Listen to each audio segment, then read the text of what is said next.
Novemba 21 mwaka 2025. Karibu sana katika Viwanjani, siku ambayo tunaifunga wiki kwa ajili ya kujiandaa na wiki ambayo ni nzuri, tamu, yenye matukio mengi sana ambayo utakiwi kuyakosa ndani ya kisimbuzi chako cha Azam TV, kwa sababu burudani imesheheni. Tunavyosema kiwashe, basi hii ndio maana halisi ya kiwashe. Karibu sana katika Viwanjani. Tamati yetu ni majira ya saa 6 kamili za mchana. Mimi ninayokaribisha naitwa Saidi Salim Msumi. Kuna mengi sana ambayo tutaweza kuyatazama, kuyaangazia, kuyachambua kwa undani, kwa kina zaidi. Mojawapo ni kuhusiana na michuano ya Ligi ya Mabingwa barani Afrika, ambapo Young Africans kesho atakuwa anashuka dimbani dhidi ya AS FAR Rabat kutokea nchini Morocco, mchezo ambao unachezwa katika uwanja wa Amani Complex. Tutakwenda kusikia makocha timu zote wanakwenda kuzungumza mipango yao kuhusiana kuelekea katika mchezo wa kesho.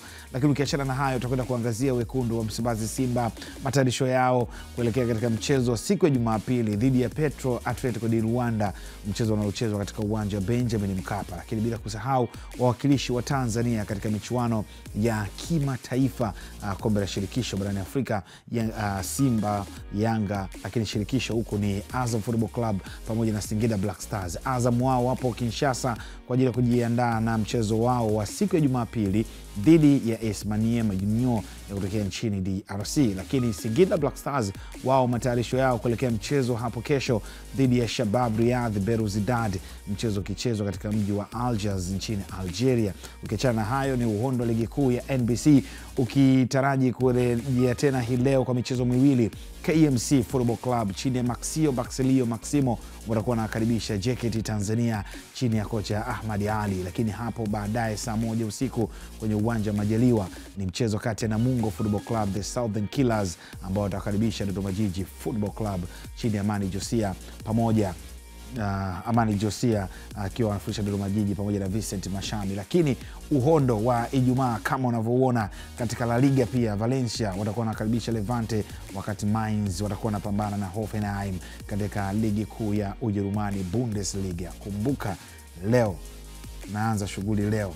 Lakini bila kusahau hapo katika joto la Afrika saa 10 jioni ni Al Hilal dhidi ya MC Alger Rulani Mokoena, kijana wa zamani wa Orlando Pirates the Buccaneers pamoja na Mamelodi Sundowns Masanda Wana. Tutakwenda kuangazia pia joto la Afrika, ustawi ama ukuaji wa soka la wanawake, wakati ambapo fainali ya Ligi ya Mabingwa wanawake barani Afrika leo hii hapa itaenda kuchezwa. ASEC dhidi ya AS FAR Rabat, wakati TP Mazembe atapambana na Masal Football Club kwa ajili ya kuwania nafasi ya 3. Lakini bila kusahau katika the pitch tutagusia Derby della Madonnina, AC Milan dhidi ya Inter Milan, Inter akiwa nyumbani. Lakini tutaangazia pia ligi kuu ya Hispania La Liga, Real Madrid dhidi ya Elche, wakati Barcelona akipambana na Athletic Club.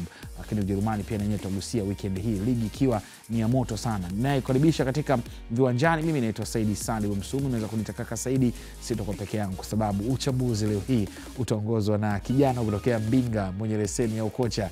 Hayupo kama under 15, under 16, under 17, under 20. Hapo katikati. Lakini anatambulika na FIFA. Mwite Michael Hiera, Mbinga finest. Lakini pia bila kusahau uchambuzi lazima utabebwa na Ayubu Hinjo. Napenda kumuita diwani ajaye wa Sinza.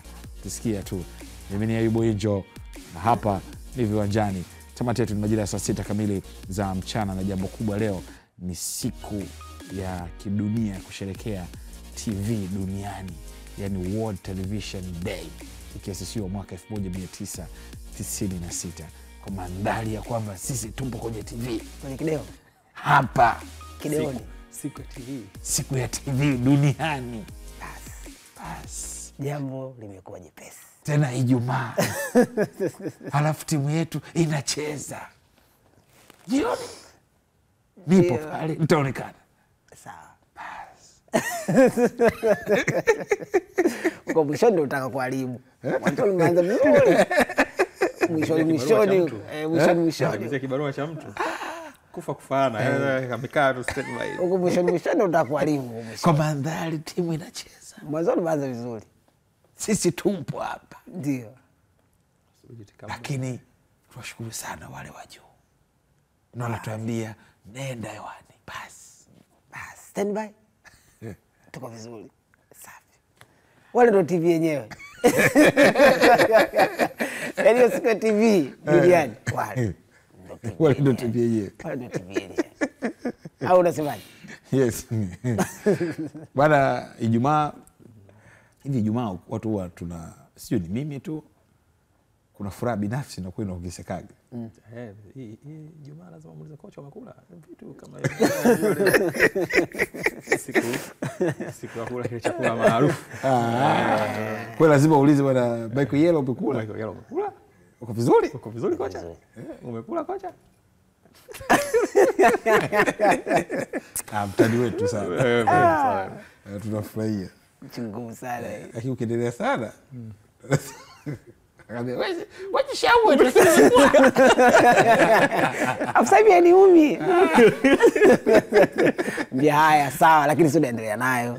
Kwa mandhari upo. Ndio. Na sisi tupo. Ndio. Na wewe unatusikia. Uhondo upo. Ndio. Basi. Kuna matukio mengi makubwa sana weekend hii kiukweli. Ni weekend ambayo ukitulia kwenye kisimbuzi chako cha Azam TV kuanzia leo Ijumaa, Jumamosi, Jumapili, matukio jinsi ambavyo yaliyopangana. Yes. Basi ni uhondo. Kuna sehemu watu walikuwa na chat nao akasema unajua sasa hivi ligi ya mabingwa barani Afrika imekuwa ina mvuto. Yes. Zamani kwa tunahemewa na Jumanne na Jumatano. Yeah. Kwenye zile nyingine. Lakini Champions League utaratibu ambao umewekwa Ijumaa, Jumamosi, Jumapili. I say fantastic kabisa. Unaweza kaingia ndani Ijumaa ukatoka nje Jumapili. Ila sio wewe. Wewe uwezi. Ndio mimi? Wewe uwezi. Ndio mimi. Amekupa udiwani wapi wewe? Yaani sehemu aliyokupa udiwani huyu. Yaani kwamba anaweza kwenda kuwatumikia wananchi. Yaani shida ni kwamba hiyo udiwani sehemu nao kwenye kibanda umiza Ijumaa. Sawa. Ndio. Ukiingia kwenye kibanda umiza Ijumaa unatoka Jumapili. Elewa siwi. Au unaweza kuwakaribisha nyumbani bwana, njooni muangalie nyumbani. Inategemea na sehemu unaika. Watu wengine ustaarabu hakuna miguu juu ya meza. Lakini nafikiri ni weekend ambayo wengi walikuwa wanaisubiri kwa kiasi kikubwa sana. Ligi ya mabingwa ya Afrika imekuwa kichocheo kikubwa sana cha mvuto. Makundi yale yote ukitazama kuna mechi ambayo inakushawishi kwamba kwenye kundi A mpaka D kuna mechi lazima utaifuatilia. Kabisa. Tofauti na timu ambazo tumekuwa tukizifuatilia kwa kipindi kirefu nje ya timu za hapa nyumbani. Lakini zipo timu ambazo historia na upinzani ulivyo unakuonesha kwamba ni mechi ambazo zitakuwa na mvuto kwa kiasi kikubwa sana. Yes. Kitu kizuri ni kwamba mechi nyingi zinaonekana kupitia Azam TV. Kwa hiyo ukiachilia mbali kuangalia timu ya kwako ambayo unaishabikia inacheza kwa namna gani, unapata pia room ya kumwangalia mpinzani wako ambao unacheza naye next match, yeye pia anacheza kwa aina gani. Na tunajua sasa hivi na hiyo sio makocha tu, mpaka watazamaji, mpaka mashabiki nao pia wanajua kwamba kumbe wale wana jamaa fulani ambaye anakuwa ni hatari, wanacheza kwa namna hii katika jicho la kawaida anaweza akawa naona. Kwa hiyo inakuwa faida pia kujua kwamba kumbe kuna ubora kwenye eneo hili au kuna udhaifu sehemu hii, tukitumia hii inaweza ikawa ni jambo zuri. Lakini pia inakuwa ni room ya mashabiki kujua zaidi kuhusiana na timu zingine. Ukiacha tu kujua timu yako, inakuwa pia ni ruksa nyingine ya kujua timu nyingine ambazo zinacheza kwenye mataifa mengine. Na uzuri kwamba inakuwa ni katika kiwango ambacho ni cha ubora kabisa kwenye kuangalia ligi ya mabingwa pamoja na kombe la shirikisho barani Afrika.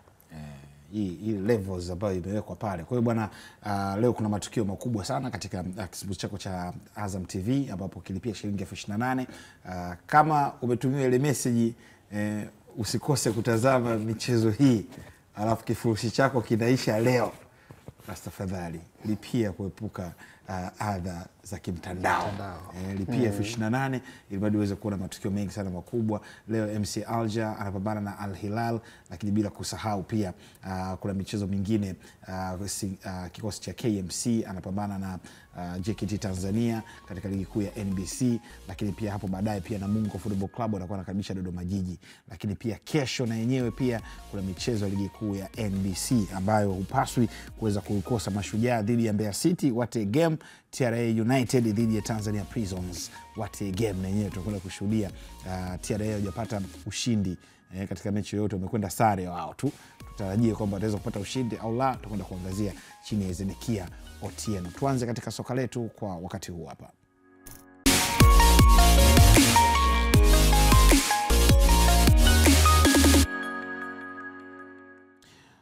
Tuanzie katika soka letu na tuanzie Unguja Zanzibar, ambapo kikosi cha Young Africans kinataraji kushuka dimbani hapo kesho kujiwinda kupambana na AS FAR Rabat ya Morocco katika mchezo wa hatua ya makundi ya ligi ya mabingwa Afrika utakaochezwa saa 10 jioni kwenye uwanja wa Aman Zanzibar. Maandalizi ya kusaka alama 3 nyumbani yamekamilika kwa wachezaji pamoja na uongozi wa timu hiyo, ambapo hapo jana uongozi wa kikosi cha Young Africans ulifanya mkutano na viongozi wa matawi Zanzibar kwa ajili ya kujipanga kuelekea katika mchezo wa hapo kesho. Kumbuka Young Africans inatarajiwa kufanya mazoezi ya mwisho leo saa 3 asubuhi kwenye uwanja wa Aman, na baadaye kocha mkuu Pedro Gonçalves pamoja na nahodha watazungumza na waandishi wa habari kwa ajili ya kujipanga kuelekea katika mchezo wa hapo kesho, Young Africans na kibarua pevu kuwakabili AS FAR Rabat.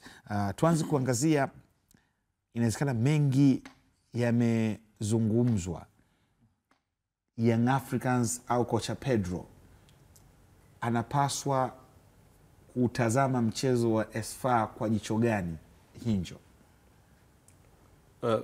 Kwanza ni kwa namna gani ambavyo atatafuta namna ya kwenda kuanza pazia kwenye kundi lao vizuri.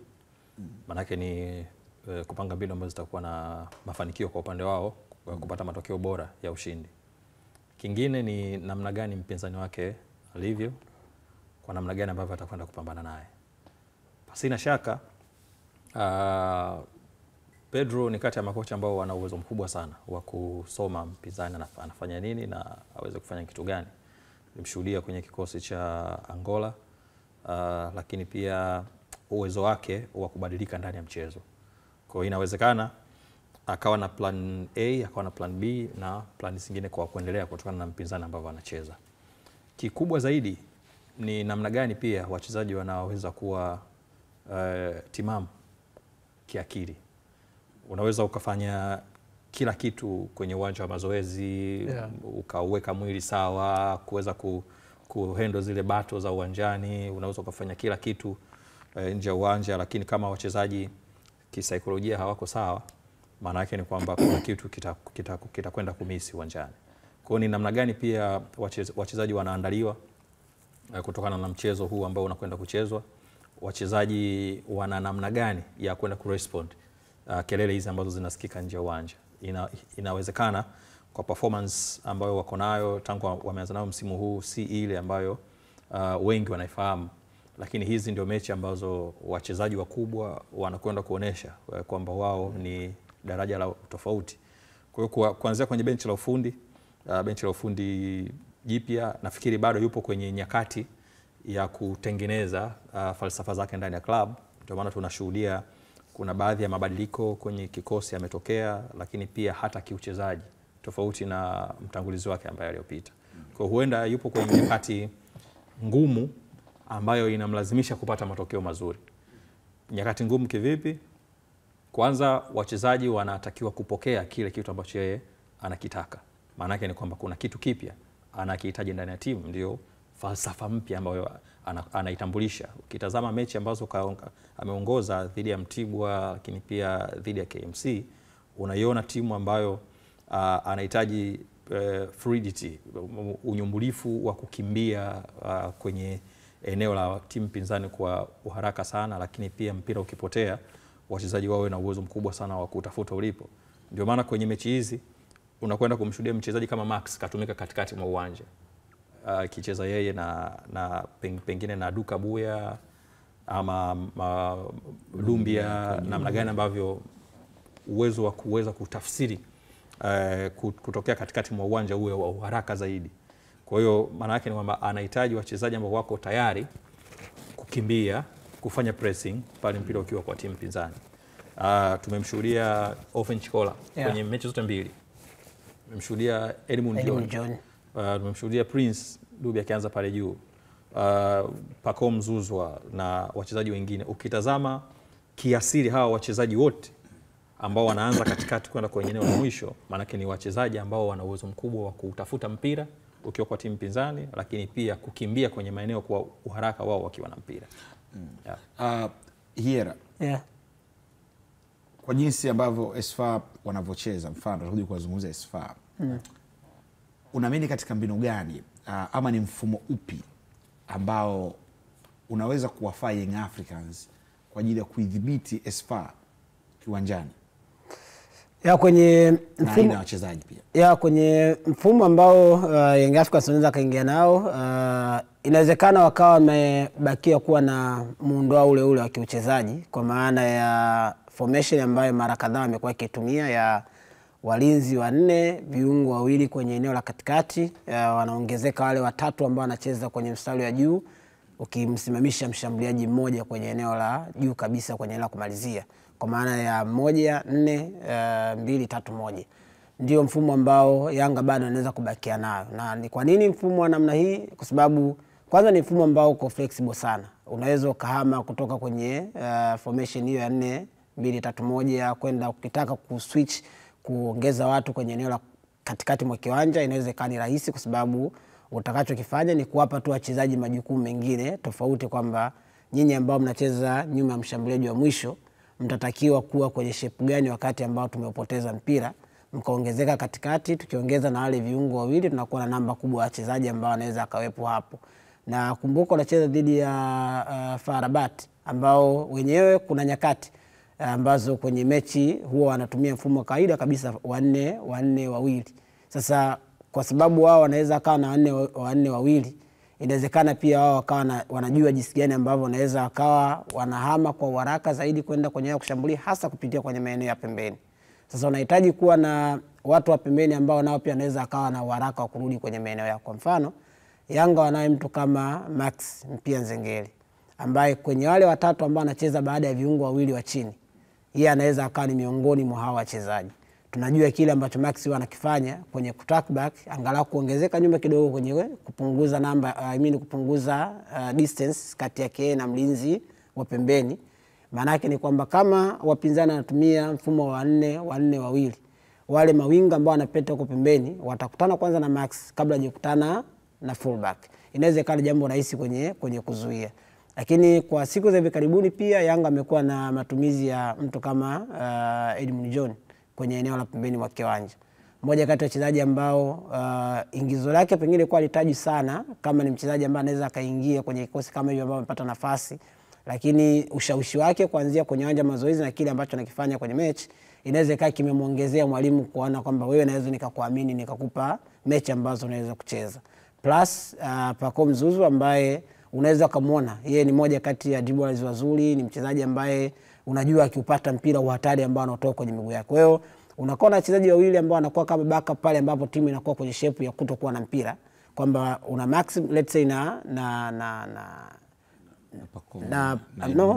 Edmund. Lakini Pacome atakuwa ni mtu wa kucollect huo mpira baada ya hawa kufanya kazi ya kuweza kusaidia kwenye kupokonya mpira pale ambapo mnakuwa mmepoteza huo mpira. Lakini kwa Young Africans ni mechi yao ya kwanza ambayo wanacheza kwenye uwanja wa nyumbani.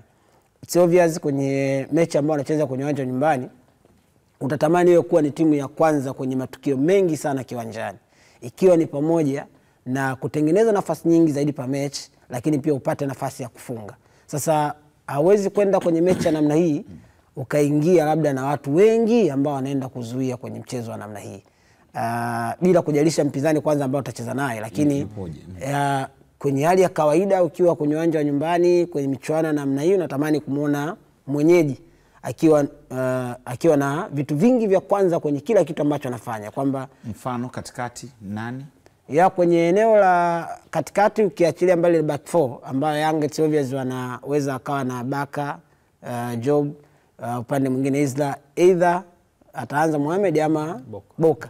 Lakini mbele kwenye eneo la kiungo wa uzuiaji, wale viungo wawili ambao wanafanya kazi mmoja kazi ya kuzuia, mmoja kazi ya kushambulia, unaweza ukaona kwa siku za hivi karibuni kumekuwa na in and out ya Azizi Ndawile, ambaye mwanzoni wakati wa kocha aliyepita Romain Folz alikuwa ni mmoja kati ya wachezaji ambao alikuwa anatumika sana kwenye hilo eneo. Na kwa nini alikuwa anatumika sana? Ni kwa sababu ya kile ambacho Romain Folz alikuwa anakitumia. Romain Folz kwa wakati wake alikuwa anamfanya Azizi Ndawile kuwa ni mmoja kati ya wachezaji ambao timu inavyoondoka kwenda kushambulia, kwa sababu Yanga alikuwa kipindi kile alikuwa anaweza kuondoka na mafullback yote wawili, anaweza kaondoka Boka, anaweza kaondoka Israel Patrick Mwenda. Yeye ana drop chini kutengeneza less defense ya watu watatu. Lakini mwalimu ambaye amekuja sasa hivi au muone kama anaifanya timu kuondoka na mafubaki wote watatu. Anaweza akaruhusu fubaki mmoja kuondoka wakati mmoja akiwa anabakia kwenye less defense. Maana yake ni kwamba uhitaji tena kiungo ambaye anaweza akawa tuna hiyo tabia kwamba watakavyoondoka hawa wewe ushuke chini kwenda kwenye eneo la kuzuia. Sasa ni nani ambaye mwalimu anaweza akamtumia kwenye hilo eneo? Ukiachilia mbali factor kwamba itategemeana kwanza na kile ambacho amekitrain kwamba nani ambaye yuko fit kuelekea kwenye mechi. Lakini katika hali ambayo ipo kwenye kikosi unaweza ukaona kwenye hilo eneo uwepo wa Duke Abuya wa kwanza kwenye hilo eneo la kiungo kama mmoja kati ya wachezaji ambao it's obvious watakuwa kati hao wawili ambao watacheza kwenye eneo la midfield katika hao viungo wawili. Kwa nini Duke Abuya? Ni kwa sababu ya tabia zake za kiuchezaji. Ni mchezaji ambaye anaweza akakupa kitu kizuri kwenye kudefense, anaweza akakupa kitu kizuri pia kwenye eneo la kushambulia. Anaweza akakupa pia pasi nzuri kutokea kwenye mguu wake kwenye eneo la kiungo. Sasa nani ambaye ataenda kumechi naye kwenye hilo eneo? Ndio hapo unasubiria kuona ni nani kati ya wale wengine ambao anabakia atakuwa fit kuelekea kwenye mchezo. Ni either Azizi Ndabwile mwenyewe atakuwa ameboresha kwenye kile ambacho amekifanya ili aingie na Duke Abuya, au mwalimu ataamua kumtumia Dumbia let's say kwenye hilo eneo ashuke naye acheze naye kwenye hilo eneo, ama ataamua kumtumia Barakonte Musa kwenye hilo eneo. Ni yeye atakavyoona. Mudathiri karejea. Yes, kama Mudathiri amerejea kwenye fitness level ile, yani kwamba angalau ana match na wenzake kwenye level of fitness, inawezekana pattern nzuri ya Duke Abuya na muda inaweza ikawa inacheza vizuri kwenye la kiungo. Najua Injo kuna kitu anakuja kuulizia hapo, lakini tuangazie matokeo ambayo Young Africans ameyapata katika michezo mitano ya mwisho ambapo Young Africans ameweza kucheza. Amepata matokeo ya aina gani katika michezo ya mwisho? Young Africans alipambana na KMC, alipata ushindi wa bao 4-1, lakini pia mwisho wa siku alipata ushindi wa bao 2-0 dhidi ya Mtibwa Sugar. Young Africans alipata ushindi wa bao 2-0 katika ligi mabingwa barani Afrika dhidi ya Silver Strikers, lakini alikubali kichapo cha bao 1-0 dhidi ya Silver Strikers, lakini walikwenda suluhu dhidi ya Mbeya City. Wakati hizi zikiwa ni mechi 5 za mwisho za Young Africans, tuangazie na zenyewe mechi 5 za mwisho za AS FAR Rabat. Wamepata matokeo gani mpaka wanakuja kupambana na Young Africans? AS FAR alikwenda suluhu dhidi ya MAS FES, lakini pia alipata ushindi wa bao 1-0 dhidi ya FUS Rabat, lakini pia alipata ushindi wa bao 4-0 dhidi ya Difaa Al Jadid, timu ya zamani iliyocheza Simon Msuva pamoja na Nixon Kibabage. AS FAR alipata ushindi wa bao 3-0 dhidi ya Husa, lakini alipata ushindi wa bao 3-0 dhidi ya Horoya Club ya Guinea. Ayub, ukitazama AS FAR Rabat, miongoni mwa nyota nadhani kama sijui, lakini kama mwalimu Pedro Gonçalves akiwa kwenye drawing board anachola, nafikiri jicho linaweza likamwendea nahodha kikosi cha AS FAR Rabat Mohamed Hilmat, ambaye alikuwa ni mchezaji bora wa michuano ya CHAN wakiwa na Morocco. Ni kiungo wakati ambaye ana uwezo wa kudetect timu katikati mwa uwanja.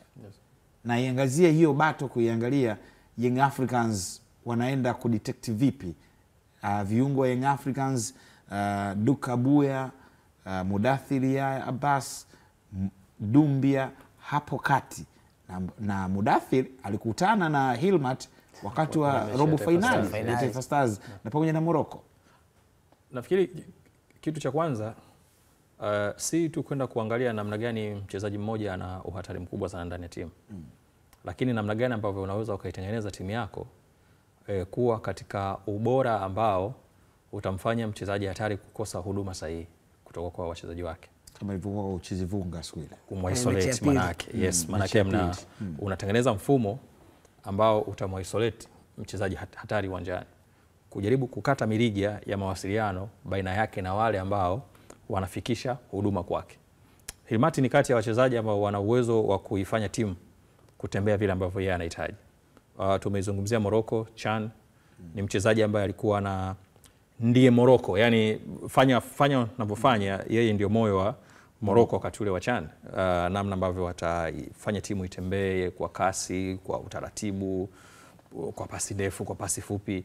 Kwa hiyo inawezekana kwa ubora wake yeye mwenyewe ikawa ngumu kujaribu kudili naye, lakini namna gani kwa uzoefu wa kocha anaweza kutafuta mfumo ama kutoa kazi uwanjani ya kujaribu kumweka katika mazingira magumu. Na Pedro anamjua kwa sababu walikuwa kundi moja, Angola, na Kenya, Morocco, Zambia na DRC.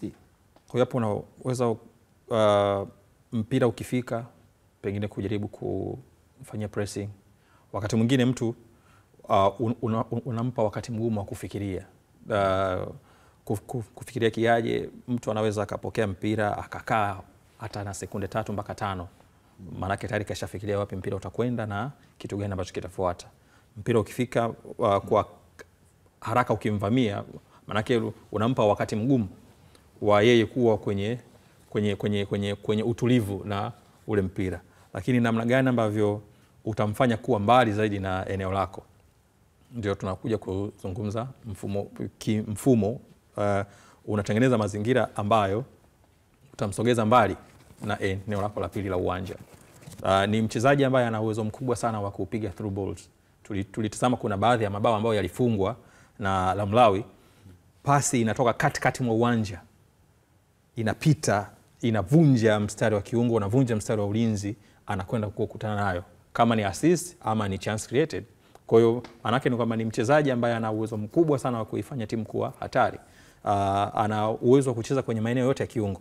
Deep playing playmaker, utamwona mbali kabisa na eneo lenu, lakini ni yeye ambaye ana-initiate mashambulizi yote ya timu. Unaweza kumfanya kwa kiungo wakati akaenda akaichezesha timu kutokea katikati mwa uwanja, lakini bado ana uwezo wa kuwa attacking midfielder kwa kwenda kuifanya timu kwa comfortable zaidi kwenye zone ya mwisho ya timu pinzani. Kwa hiyo tumemzungumza mchezaji ambaye ana uwezo mkubwa sana yeye binafsi, lakini pia namna ambavyo Yanga wanaweza kudili naye, inawezekana wakapambana naye. So, kuna msemo Jose aliulizwa Mourinho namna gani ambavyo utakwenda kudili na Messi. Alisema Messi peke yake huwezi kudili naye, lakini ukitengeneza mazingira ya kumweka kwenye cage, kwa sababu akiwa na mpira kila akigeuka anayemwona ni mtu wa timu pinzani, anakuwa kwenye nyakati ngumu sana kuliko kumuona mtu wa mbele yake kama ni mchezaji mwenzie. Sawa. Tuangazie wachezaji wa Young Africans wanazungumza nini kuelekea katika mchezo wa hapo kesho, ambapo viungo Mudathir Yahya, Abbas Muda pamoja na Azizi Ndabwile Mwambalaswa wamezungumzia kuhusiana na matayarisho yao na kuwaomba mashabiki kujitokeza kwa wingi kuunga mkono katika mchezo wa hapo kesho pindi Young Africans akishuka dimbani kwa kabili FAR Rabat ya Morocco. Maandalizi yetu kwa ujumla bado tunaendelea mazoezi, na kama unavyoona hapa tunaendelea na mazoezi kwa kujiandaa katika mchezo wetu wa Jumamosi. Tunachoomba mashabiki waje kwa wingi, watupe hamasa ili tupate ushindi. Wao kuja kwao ndo nguvu kwetu. Timu ambayo tunakutana nayo siku ya Jumamosi ni timu kubwa, lakini tunaenda kupambana nao inshallah. Tarajio yetu ni ushindi ili kuendelea katika ile kundi, kupata nafasi ya kwenda kucheza robo finali. Tunajiandaa kama leo hapo tuko uwanjani, pia tunajiandaa kwa ajili ya mchezo huo, na tunaamini upande wetu pia mashabiki wetu wakija Jumamosi kutushangilia, naamini mchezo utakuwa mzuri kwa upande wetu pia. Kwa hiyo tutegemea kupata pointi 3 ili kundi letu tunapoenda robo finali liwe rahisi kidogo. Waje kwa wingi kushangilia, maana uwepo wao ndio ushindi wetu.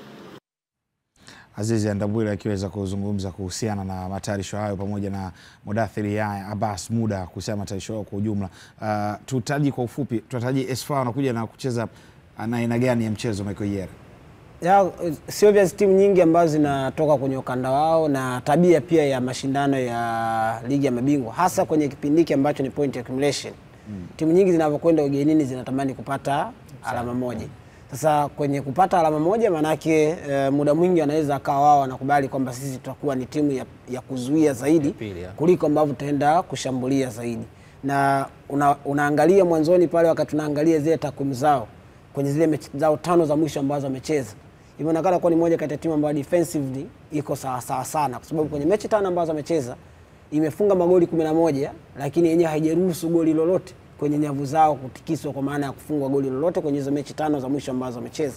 Maana yake ni kwamba anaweza kaenda na hicho kama kianzio kwamba sisi tunakwenda kwenye mechi hii kama lengo letu litakuwa ni kutafuta angalau alama moja. Maana yake unapoenda ugenini unasema angalau wapinzani wasitufunge, yani asipate nafasi ya kutufunga.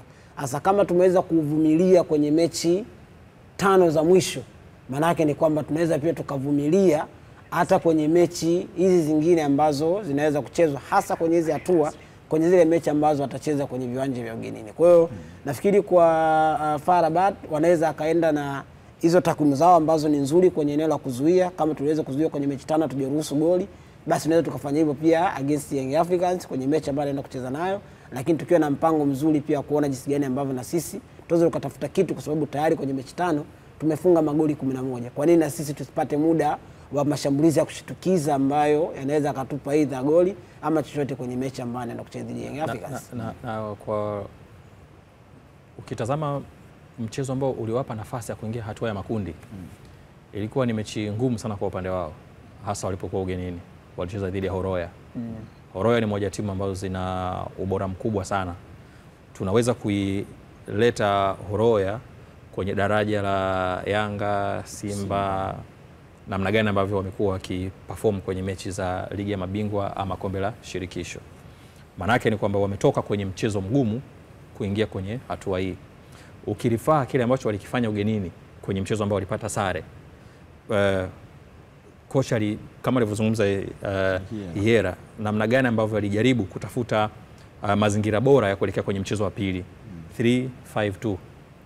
Manake ni kwamba unajaribu kubana uwanja, kutotoa nafasi kwa timu pinzani kucheza, kwa sababu timu mwenyeji atakuwa anajaribu kufanya kila kitu kwa ubora wake, nafasi nyingi kutengeneza, kuwin kila kitu cha msingi uwanjani, lakini walijaribu kuopti 3-5-2 ambayo mnakuwa karibu zaidi na kujaribu kuziba zile njia. Kwa hiyo inawezekana pia wakajaribu kutafuta mbinu sahihi kucheza dhidi ya Yanga, kwa sababu wanajua mchezaji mmoja kama kuna nafasi, Pacome Zouzoua, kina Celeste Maxi, Dube na wachezaji wengine wana uwezo mkubwa sana wa kutumia nafasi zile. Kwa hiyo namna gani unajaribu kufinya uwanja, kumpa wakati mgumu mpinzani kufikiria na pasi isiwe salama. Yani kuna zile pasi ambazo za kulazimisha, lakini wacheze pasi salama ambazo zitakuwa zaidi kwenye eneo lao kuliko eneo la pili la uwanja. Na kwenye mifumo yote ambayo FAR wamekuwa kicheza, wana prefer kutumia washambuliaji wawili. Ukiona kwenye 4-4-2 pamoja na kutumia back 3 ambayo viungo wanakuwa 5, lakini bado juu wanaweka washambuliaji wawili. Kwa hiyo pia inawezekana Yanga akawa na kazi nyingine ya kuona wanawezaje kuwa na uwezo wa kucheza na washambuliaji wawili. Yaani hasa kwenye eneo la kiulinzi, unawezaje kukabiliana na washambuliaji wawili ambao wanakuja. Na hapo manake unaweza kuona mara nyingi kwenye numerical advantage nyinyi Yanga wanatumia back 4, ambayo kama unatumia back 4 manake pembeni anakuwa mmoja lakini ndani anakuwa wawili. Manake unaweza kukutana na 1v1 nyingi kati ya wale washambuliaji wawili ambao wanakuja, akawa labda Jobu anadili na huyu, Baka anadili na huyu. Manake inakuwa ni moja dhidi ya moja tu hapo. Kwa hiyo ni mpango mwingine ambao unatakiwa kudili nao, tofauti na vile ambavyo timu nyingi zikiwa na 4, 2, 3, 1 akisimama mshambuliaji mmoja, manake mara nyingi nyinyi mnapata faida kwamba inakuwa ni 2 against 1. Lakini hapa mtakutana na 1v1 nyingi, kwa sababu wao mara nyingi wanatumia washambuliaji wawili kwenye eneo la mwisho la kiwanja. Possible lineup injo kwa Young Africans. Nafikiri kocha atatamani kuwa na best players wake kwa kiasi kikubwa sana. Kwa wewe unatamani iweje au unaonaje? Diarra ataenda kuanza kwenye nafasi yake. Izra, pengine Mohamed Hussein, Jobu na Baka, Duka Buya, Mudathir, Dumbia, Maxi, Pacome, Edmund na Prince. The same. Sawa, tuwatakie kila la heri Young Africans. Hapo baadaye pia tutakuja kusikia makocha na mchezaji, mwakilishi wa wachezaji anazungumza nini kuelekea katika mchezo wa hapo kesho. Kumbuka mchezo huu utakuwa mbashara kupitia kisimbuzi chako cha Azam TV, kwa hiyo uhondo upo pale pale. Tuangazie upande wa pili wa shilingi, ambapo timu ya Petro Atletico di Luanda ya Angola inatarajiwa kuwasili nchini leo kwa ajili ya mchezo wao wa siku ya Jumapili dhidi ya mnyama mkali Simba Sports Club. Mchezo utakaochezwa katika uwanja wa Benjamin Mkapa jijini Dar es Salaam. Simba yenyewe imeendelea na zoezi la hamasa na kuhamasisha mashabiki na wapenzi wa timu hiyo kuweza kujiunga nao kwenda kwa support, kuwashangilia siku ya Jumapili, ambapo hapo jana zoezi hilo lilikuwa linafanyika katika eneo la Goba jijini Dar es Salaam, huko Simba wakiwa wanaendelea na mazoezi yao kujiwinda na mchezo dhidi ya Petro Atletico. hamasa imekuwa ikiendelea baada ya kutoka Chanika Zingiziwa, jana ikahamia Goba, bendera nyekundu zikipepea, mashabiki wapenzi na wanachama wakihamasisha kupata tiketi watu kwenda kuishabikia timu yao. Mechi nyingine ambayo klabu inatambua umuhimu wa kuwa na mashabiki uwanjani, umuhimu ambao unakwenda kuwapa nafasi ya kuongezea nguvu zaidi, umuhimu wa kwenda kuwakumbusha mashabiki wana jukumu kubwa la kuisupport timu katika mchezo muhimu kabisa wa kwanza wa Ligi ya Mabingwa kwenye uwanja wa Benjamin Mkapa. Ahmed Ally na jopo lake lote wanajaribu kuwaamsha mashabiki na kuaminisha kwamba wanaweza kufanya kitu kikubwa uwepo wao ukiwa uwanjani. Na mashabiki wa Simba wamekuwa wakijitokeza kwenye timu yao pale ambapo watatakiwa kufanya hivyo. Tumeshuhudia kwenye michezo kadhaa wakienda kutoa support yao, lakini kubwa zaidi mpinzani ambaye wanakutana naye ni moja mpinzani ambaye karata zako utatakiwa kuzichanga vyema kabisa kuhakikisha unapata points nzuri za kuanzia nyumbani. Petro Atletico sio timu ya kubeza. Michael Hiera imetengeneza klasi yake, japo ukiangazia katika Ligi ya Mabingwa ni msimu wa 2023-24, msimu wa 24-25 waoni, na zaidi ya kurudi sasa hivi 25-26. Ukitaja timu ambazo ni ngumu kwa Angola, Petro hawa hapa Mamelodi wanawajua vizuri sana, wanakuwa na matokeo ya kushangaza sana. Moja kati ya timu ambazo kukosekana kwake kwenye michuano ya Ligi ya Mabingwa msimu uliopita kwenye hatua makundi ilikuwa ni moja kati ya story kubwa Afrika. Na ilikuwa ni story pia ya kustua kwa sababu ya timu ambayo ilitoa wakati ule ilikuwa ni Maniema Union kwenye msimu uliopita. Na kama ilikuwa kama surprise hivi, kila mmoja anashangaa kwamba wamewatoa Petro Atletico. Nakumbuka wakati wanatoa Petro Atletico msimu wa nyuma yake, maana yake msimu mmoja nyuma 2023-24 ulikuwa ni moja kati ya msimu ambao Petro Atletico alituonesha sana nzuri sana ya jinsi gani ambavyo timu inatakiwa kuwa bora kwenye eneo la kuzuia. Yaani ilikuwa ni timu ambayo ilicheza mechi sita zile za hatua ya makundi bila kuruhusu goli. Baada ya hapo akaenda kwenye mechi iliyofuata, ndio hapo akaenda akaishia kwenye hatua ya robo finali. Lakini walikuwa na sana nzuri sana kwenye eneo la kuzuia. Msimu uliopita walivyotolewa, ndio maana ikawa story kwamba imekuaje Maniema amefanikiwa kuondoa Petro Atletico kwenye michuano ya Ligi ya Mabingwa. Ndio maana ikawa ni story nzuri. Msimu huu wameenda wamejiuliza, wamerudi tena kwenye Ligi ya Mabingwa barani Afrika, na sasa hapo kwenye hatua ya makundi. Maana yake ni kwamba kile ambacho kilitokea kwenye msimu uliopita unasema ni kama aliteleza akaanguka kutokuwepo kwenye michuano hii. Kwa namna yote ambavyo itakuwa, kwa profile ambao wako nayo, hawa watakuwa ni kama wanasema ni kama mtu ambaye alishajeruhiwa ama alishang'atwa na nyoka, popote ambapo anaona jani anaweza akaona kwamba ili anatakiwa kuwa na tahadhari nalo. Sasa kwenye ile sana yao ya kiuzuiaji hauoni kama imebadilika sana, kwa sababu ya namba pia ambazo wamezikonsidi kwenye msimu huu kwenye mechi ambazo wamecheza za ligi ya kwao pale Angola. Lakini hata pia kwenye safari yao ya kufikia hapa ambapo wamefikia sasa hivi, unaweza kuona safari yao ilikuwa ni ya namna gani. Lakini kitu kingine ni kwamba Petro Atletico de Luanda ni moja kati ya timu ambayo hauoni kama ni mabadiliko makubwa sana ya wachezaji, yani in and out ya wachezaji haijawa kubwa. Walichokifanya ni kuongeza tu baadhi ya wachezaji kwenye maeneo kadhaa, ikiwemo ni pamoja na kuboresha eneo la ushambuliaji ambalo waliona kwamba inawezekana tunahitaji kuongeza nguvu zaidi ili tupate watu ambao wataendelea kufanya kazi nzuri zaidi kwenye eneo la kushambulia.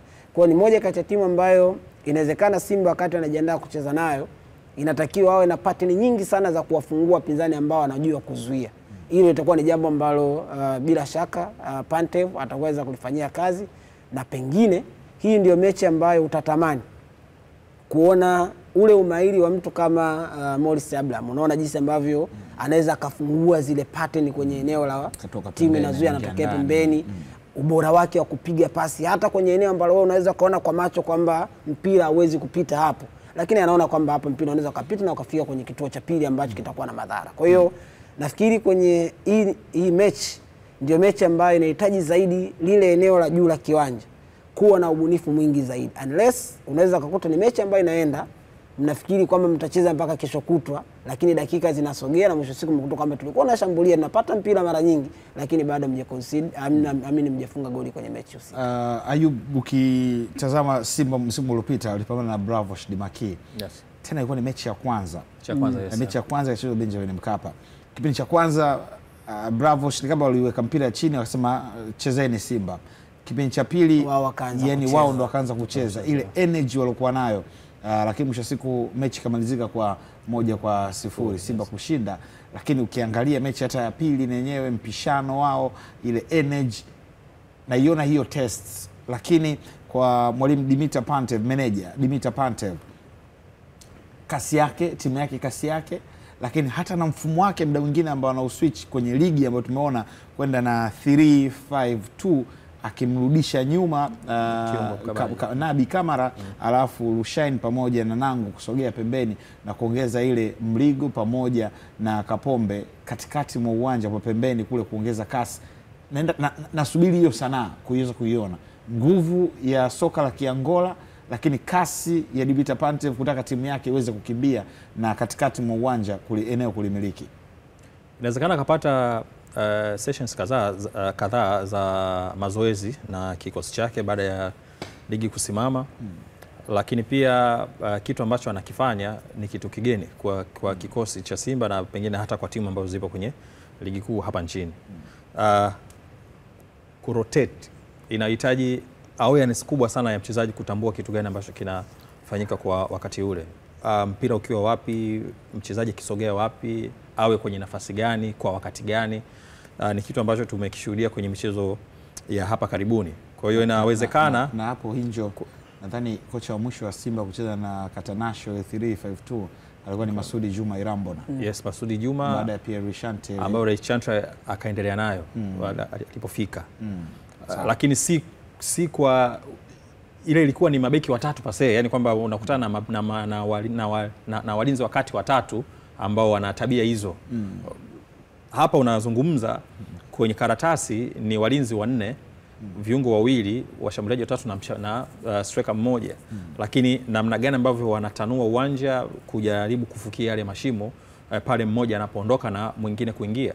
Tumemshuhudia Anthony Mligo akiwa winga, Wilson Nangu akiwa beki wa kushoto, wakati huo kiungo mkabaji Kamara, Kagoma ama mtu yoyote kushuka kucheza na Rushain, huku namna gani ambavyo timu ina rotate, yani ndicho ambacho nakizungumzia.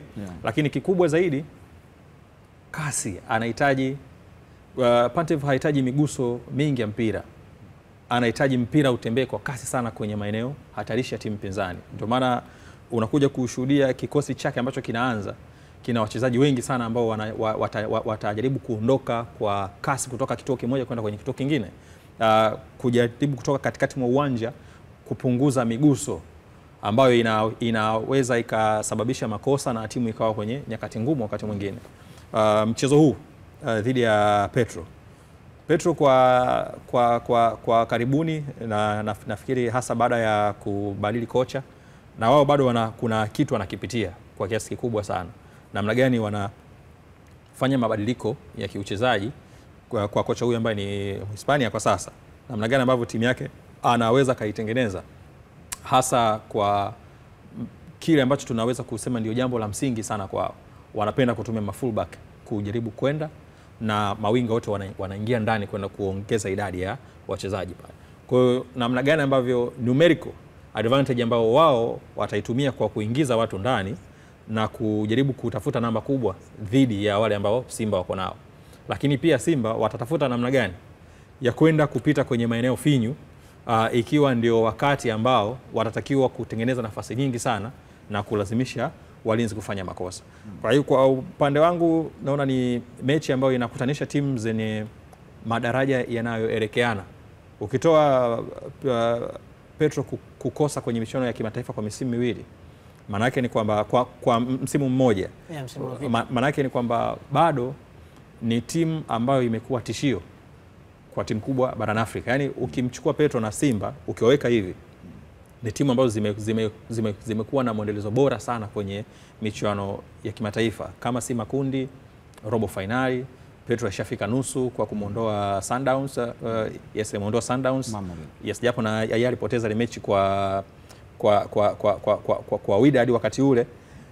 Kwa hiyo unaona ni timu ambayo ina uwezo mkubwa sana wa kutafuta matokeo mazuri katika uwanja wowote ambao watakwenda kucheza. Na pengine kwa Pantev alitumia hiyo back three kwenye mechi dhidi ya JKT. Kipindi cha kwanza tu ndio alitumia sana hiyo, lakini second half baada ya ile mabadiliko uliona alirudi kwenye kutumia mabeki wanne, akamwongeza kiungo ambaye atakuwa na ondoka zaidi kwenda kwenye ile kushambulia. Alasane. Na ndipo ambapo hata pia picha ya kimchezo ilibadilika, kwa sababu kipindi cha kwanza ulikuwa unaona kama kuna maeneo mengi ambayo alikuwa hafanikiwi kwa 100% kufika mwisho kwenye kile ambacho alikuwa anakihitaji. Na kwa nini ilikuwa inatokea hivyo? Pengine haikupatikana session nyingi zaidi za mazoezi, kwa sababu tunasema mazoezi ni mazoea.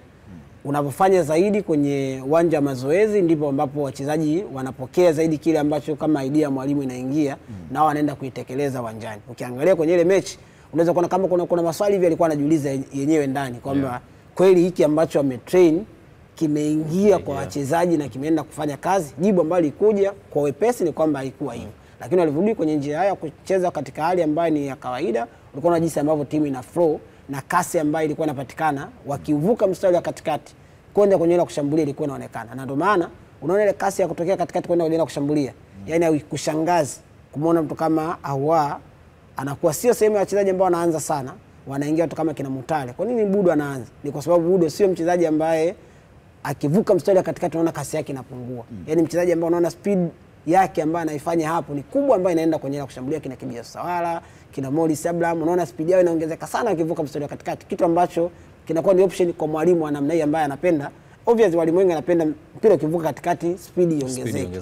Sasa ukiona mchezaji ambaye atakuwa na delay na mpira pale, awe ni yani exception sana kwamba huyu akiupata hata kidilia nao sekunde 5, 10 au 6 hapo, product yake itakatoka hapo, ni wao ambaye inaenda kutupa kitu kizuri. Sawa, tuangazie matokeo ya mechi 5 za mwisho za wekundu wa Msimbazi Simba mpaka wanakwenda kucheza mchezo huu hapa dhidi ya Petro Atletico. Simba amepambana na nani na amepata matokeo gani?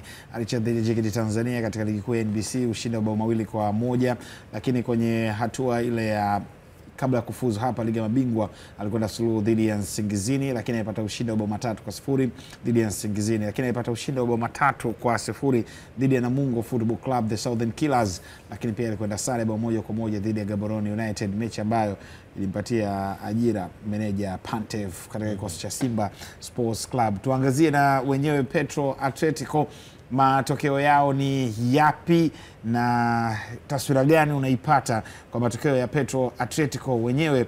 Na mimi kidogo hapa majambo hajakaa sawa, tutakuja kuangazia kuhusiana na matokeo ya Petro Atletico jinsi ambavyo yalivyo na mwisho siku matokeo ambayo wameweza kuyapata. Wakati tunakuja kuangazia matokeo ya Petro Atletico, mwanzo lilianza na Hinjo yellow, sijui kama ni kupesti na kukopi.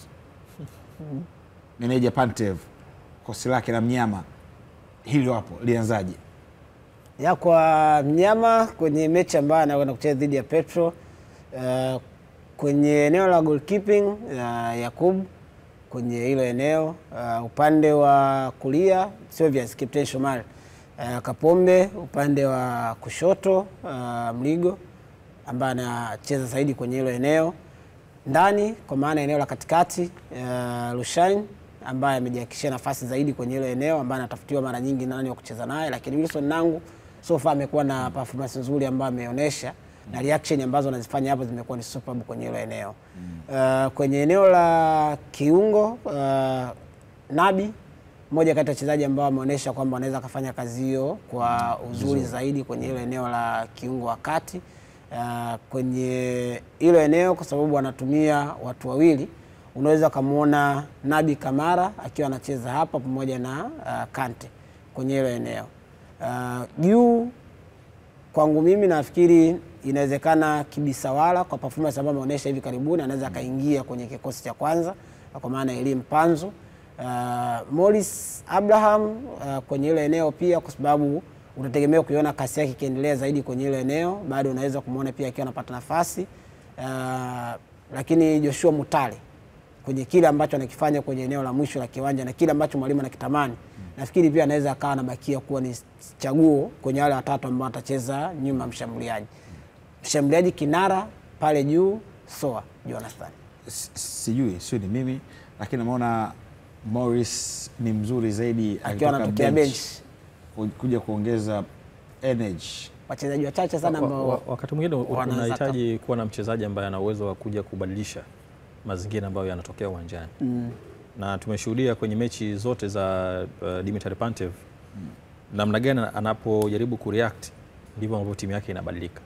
Kwa hiyo inawezekana unachokizungumza namna gani ambavyo kile ambacho anakitoa kwa ubora mkubwa. Tumemshuhudia kwenye michezo kadhaa ambayo alitokea bench na kwenda kuonesha kitu cha tofauti. Mechi ya Nsingizini Hotspurs kule, mechi ya JKT. Kwa hiyo reference ipo kwamba ni mchezaji ambaye ana uwezo wa kupokea kutoka kwa kocha na kwenda kufanyia kazi pale ambapo atatakiwa kufanya hivyo. Inawezekana wakati ambao wapinzani wame switch off, labda wamerudi nyuma zaidi, wakijaribu kulinda kile kitu ambacho wako nacho, atahitaji mtu ambaye atakwenda kuifungua safu ya ulinzi na kuifanya timu kutiki kwenye eneo hilo.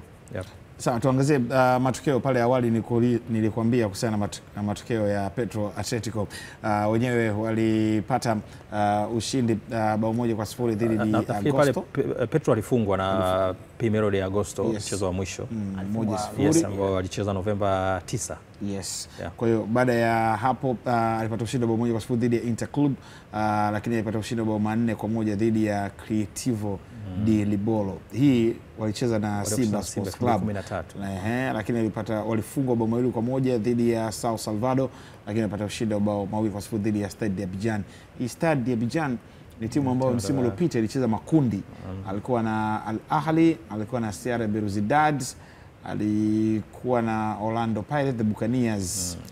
Hii toka ishachelewa Stade d'Abidjan. Na msimu uliopita alikuwa mchezaji yule alikuwa Mazembe, mshambuliaji kipekee cha Bora Samata. Roger Asare. Roger Asare alifunga naye bao katika ile walipofungwa 4-2 na Al Ahly. Roger Asare alifunga. Hao ni Petro Atletico ambao wanakuja kupambana na Simba. Kitu gani ambacho Ayubu Hinjo unakiona kama tahadhari kwa Simba kutoka kwa Petro? Kutoruhusu uhatari zaidi wa wachezaji wao. Wachezaji wengi wa Petro ni hatari kwa kulazimisha matokeo kutokea. Lakini pia ni kata timu hatarishi sana kwa mipira ya kutenga. Namna gani wana wachezaji wenye uwezo. Vidinho nafikiri unapata ni kata ya wachezaji ambao wana uwezo mkubwa sana wa kutumia mipira ya juu. Msimu uliopita alifunga mabao 2, yote akiwa ni ya vichwa mlinzi wa kati. Kwa hiyo ni namna gani ambavyo wataweza kuzuia hicho kutokea, kutoa nafasi za mara kwa mara kwa mchezaji mmoja mmoja, hasa kutoka kati kwenda mbele, sababu wanao wachezaji ambao wako very fast na flexible sana wakiwa na mpira kwenye miguu yao kujaribu kulazimisha makosa kwa timu pinzani. Sawa, tutoke hapo, tutatakia kila la heri wa Simba Sports Club. Tukaangazie wawakilishi wa Tanzania katika michuano ya kombe la shirikisho barani Afrika, klabu ya Azam Football Club ambayo yenyewe ipo Kinshasa ikiwa inajikita na maandalizi ya kujiwinda na mchezo wao wa kombe la shirikisho barani Afrika, mchezo utakaochezwa siku ya Jumapili saa 10 jioni dhidi ya AS Maniema. Maandalizi chini ya kocha Flora Ikwenge Ibenge yanaendelea vizuri, huku matarajio ya kufanya vizuri yakiwa makubwa. Wachezaji wa Azam Football Club wakionyesha matamanio yao kufikisha timu hiyo hatua ya robo finali. Mwenzetu Musa Kawambo ambaye ameongozana na kikosi hicho anatueleza juu ya kile kinachoendelea katika jiji la Kinshasa, DRC kwa sasa. Ni pilika za jiji la Kinshasa hapa Kongo, Jamhuri ya Watu wa Kongo, ambapo ni moja kati ya majiji makubwa kabisa Afrika Mashariki na Kati, linalopata watu milioni 17, na unaweza kulinganisha na jiji la Dar es Salaam, sehemu ambapo Azam FC wanatoka, ambao ina watu takriban milioni 7. Hili ndio jiji ambalo Azam FC wanakwenda kuandika historia, na historia hiyo ni kucheza mechi yao ya kwanza kabisa ya mchezo wa hatua ya makundi kombe la shirikisho kwenye dimba la Stade de Mate pale kwenye uwanja ambao IS Vita wamekuwa wakitamba nao, lakini safari hii watacheza na IS Manyema Union. Ni mchezo utakaopigwa Jumapili ya tarehe 23 majira saa 10 kamili jioni kwa saa za Afrika Mashariki. Kocha Florent Ibenge amekuwa akitajwa sana katika viunga hivi vya Kinshasa, lakini mchezaji Jefte Kitambala Bola naye pia amekuwa akiimbwa toka umetua hapa katika uwanja huu wa ndege hapa Kinshasa. Ni nani atakayeondoka na ushindi? Nategemea na namna ambavyo vikosi vyote viwili vitakavyokuwa vimejipanga. Heka hizi unazoziona hapa mtaani, pilika hizi unazoziona katika jiji hili la Kinshasa, yote haya yatakwenda kufanywa tathmini na makocha wote wawili namna vikosi vyao vitakavyokuwa. Taarifa njema kwa Azam FC, mchezaji Faisal Salum Feitoto yupo tayari, yupo timamu na ameanza mazoezi, huku Yahya Zaid naye pia akiwa katika utimamu wa mwili tayari kabisa kwa ajili ya mchezo huo. How we are working as usual, and we want to have a good concentration, a big one, and things are good. We are working very well. The weather? The weather is okay in that time, but we are going to play in 2 p.m., so it will be a bit hot. But we are going to travel to work tomorrow at 2 p.m., so we are going to have this a bit. So we don't have to have any regrets and to complain. It seems like you have a lot of fans here at Kinshasa, and it's no surprise because you have been coach IS Vita. This will help you going to face Manyema on Sunday. I hope it's important to have fans. If we have the possibility to have fans, it's a bit easier. But you know, we play also in Kinshasa, so I think people also are going to be with Manyema Union. So we are going to give everything we can give. What have you told Jefte Kitambala Bola? Because this is the player who coming from AS Manyema Union. To stay concentrated in his team.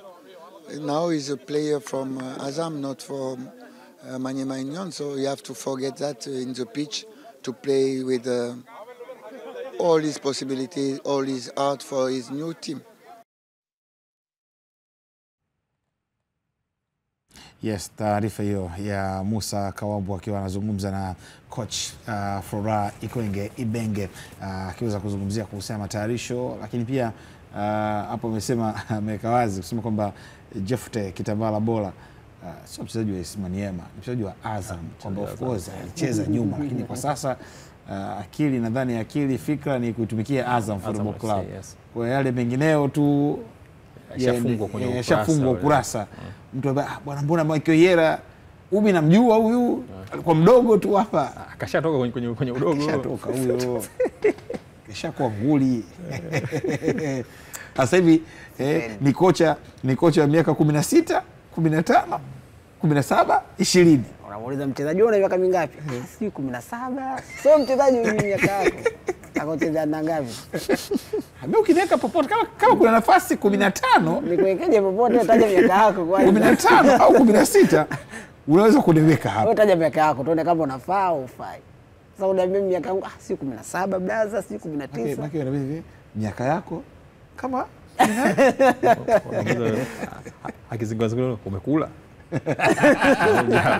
Sawa, tunakwenda kupata mapumziko mafupi, alafu tukirejea hapa tutakuja kuangazia kuhusiana na kikosi cha Azam Football Club, kwa sababu michezo ambayo ameweza kuicheza Azam Football Club, lakini pia nini matarajio yao, tunaonaje mchezo dhidi ya AS Manyema Union. Mimi ni Saidi Salim Msumi, nipo pamoja na Michael Hiera pamoja na Ayubu Hinjo kwa ajili ya kuweza kuangazia mengi makubwa ambayo bado tupo nayo na tunapaswa kupatia.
Asante na shukran kwa kuendelea kwa nasi. Tamati yetu ni majira ya saa 6 kamili za mchini, saa 6 kamili za mchana. Bwana huyu hicho huyu. Umekula? Nimekula. Umekula? Hii zawadi unadilika kwa nani? Si ya kwangu. Si ya kwangu. Nataka nipe nani? Nipe nani? Basi mtaki. Hii Alibakari tunaomba tuletee. Alibakari alete. Hii zawadi unadilika kwa nani? Sijaelewa. Yaani hii zawadi unampa nani? Akaambia nimpe mtu. Nipe mtu. Si ya kwangu. Nimeshinda. Sawa, tupo na wewe viwanjani mpaka saa 6 kamili za mchana. Hapo awali tulikuwa tunaangazia kuhusiana na kikosi cha Azam Football Club ambapo wapo katika mji wa Kinshasa DRC kwa ajili ya kujiandaa na mchezo wao wa kesho kutwa dhidi ya AS Maniema Union, ambapo mbali ya kocha Flora Ikwenge Ibenge kuzungumza kuhusiana na matayarisho ya kikosi chake, lakini upande wa pili balozi wa Tanzania nchini anayewakilisha DRC amezungumzia kuhusiana na uwepo wa Azam Football Club ndani ya Kongo. Shukrani zangu za dhati na pongezi kwa management na board ya Azam Group kwa mipango yao mizuri na uratibu mzuri wa kufanikisha kuileta timu yetu ya Azam hapa Kinshasa. Kwa ujumla nimefurahia sana kitendo cha management ya Azam kutuma advance team kuja kuratibu masuala yote ya malazi, ya usafiri na shughuli kama hizi katika jiji hili. Kwa hiyo kwa sisi kama mabalozi na roli yetu kubwa ya kuratibu imeturahisishia sana jukumu letu. Kwa tunapenda kuwapongeza sana katika hilo. Lakini lingine ni kwamba kama mnavyofahamu Kinshasa ni jiji kubwa, lina watu wengi zaidi ya milioni 16, watu wengi wanashabiki wa mpira, wanaufahamu mpira na wana mapenzi makubwa sana ya mpira. Na mbaya zaidi ni kwamba wao hawakubali kushindwa. Kwa hiyo nina imani kubwa kwamba chini ya kocha ambaye ana uzoefu mkubwa ataipika vizuri timu yetu na huo hakika kwamba tutapata matokeo mazuri.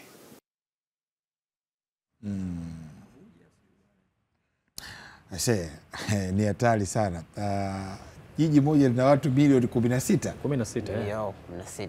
Milioni inaitwa milioni 16. Na ile jiji moja. Kasema zaidi ujue. Sasa hapo kuna kutema mate na kufikia. Hawezi kufikia. Ukitema kushoto inabidi ufikie huko kushoto. Hawezi kutema kushoto afu kufikia kulia. Ni kati ya miji ambayo ina watu wengi sana. Kwenye zile sensa Kinshasa inaingia kwenye top 5. Yaani ukichukua ile miji pekee ambayo ina population ya watu wengi, Kinshasa ipo top 5 Afrika. Sasa ile ya kusema kwamba jiji la Dar es Salaam. Jiji la Dar es Salaam bwana, yaani kuna kipande cha Mbagala. Mbagala Gongo la Mboto, unaona ile Gongo la Mboto kwenda Chanika. Kuna kijiji cha kuelekea Kimara huku alafu unakiteka Mbezi. Kuna kijiji cha kutoka huku kinaenda Tegeta huku na nini? Tegeta Bunju. Au Kigamboni ile. Sasa huku ni sasa hivi milioni 17. 17 maana size. Ndio maana akasema zaidi ya milioni 16. Pishana na mtu bega linauma, yani ukifika nyumbani unaomba kwanza naomba ni kando hivi maana umegonga. Watu wengi sana kwenye heka zako. Haiko jiji na heka. Sasa hii jiji na heka. Kwenye heka zako mkutana watu wengi mpaka uelewe mkutana na nani. Lakini mimi najua katika heka hizi Musa hatapata shida. Musa hawezi kupata shida. Kupata kifungashio cha kununua nacho basi. Zawadi tu zawadi. Zawadi gani? Kutoka DRC. Kwani mimi nawaletea nyinyi? Watu tu wafurahi tu. Kwa Kongo. Nimeenda Kongo hapo. Inshallah alete zawadi. Inshallah alete zawadi. Nimesitiza tu. Musa mtu mwema sana. Huwezi kwenda Kongo afu karudi hivi. Hakuenda Kongo. Sawa, tuangazie mechi 5 za mwisho za kikosi cha Azam Football Club ambaye ameweza kupata matokeo ya aina gani katika michezo ambayo Azam Football Club ameweza kupata. Azam amecheza na Namungo, alikwenda sare bao 1-1, lakini kidogo hapo kuna changamoto katika graphics, kwa tutakuja kuangazia hapo baadaye. Hii ndio mechi ya Azam dhidi ya AS Maniema. Ukitazama kundi, yani watu wanaweza kuona kundi fulani hivi, na haya ni matokeo ya Azam Football Club. Sare bao 1-1, alipata ushindi bao 7-0 dhidi ya KMKM, ushindi bao 2-0, alikwenda sare dhidi ya JKT Tanzania, alipata ushindi dhidi ya El Merreikh Bentiu. Ukiangazia hapa kwenye kimataifa Azam hana shida.